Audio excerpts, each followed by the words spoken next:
St. Lucia's Minister for Crime Prevention, Jeremiah Norbert, a former police officer, urged law enforcement officers to remain impartial and uphold the law free from political bias during a recent pre-cabinet media briefing. Concerns have been growing about officers potentially engaging openly in partisan politics. We take an oath to protect and serve, and we have a responsibility to ensure that we don't engage openly, notwithstanding that we have a freedom to associate, a right to associate with whichever political party that we have. We should never allow our political biases to prevent us from doing the work that we've been paid to do. And we see it happening.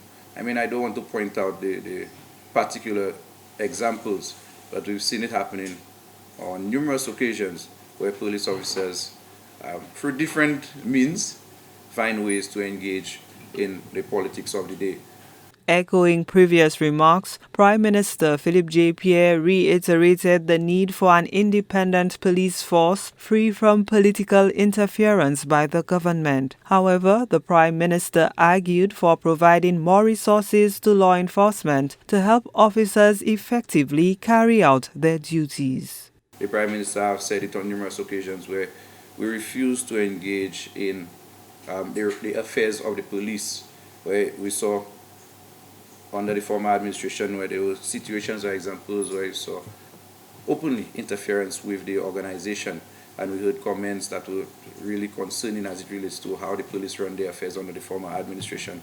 And the Prime Minister has taken a stance and a position not to engage, allow the police to do what the police is paid to do.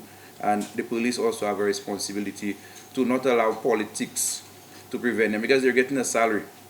And it doesn't matter if it is the Central Labour Party or the United Workers' Party that is in government, they're getting a salary, and their salaries, they're paid to do a job, and that job is to protect and serve. And that should be at the forefront of their agenda.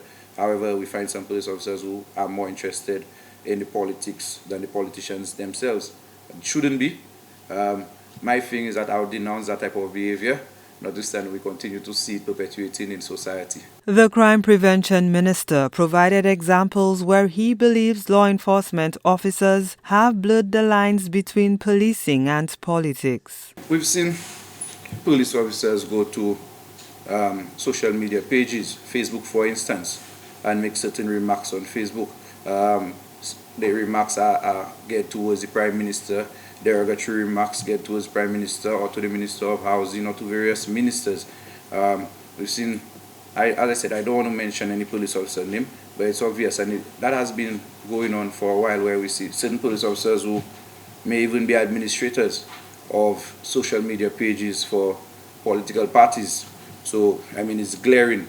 Norbert says a disciplinary committee is in place to deal with matters of police. He adds that the onus rests with the committee to take necessary actions against law enforcement officers who may have broken their oath.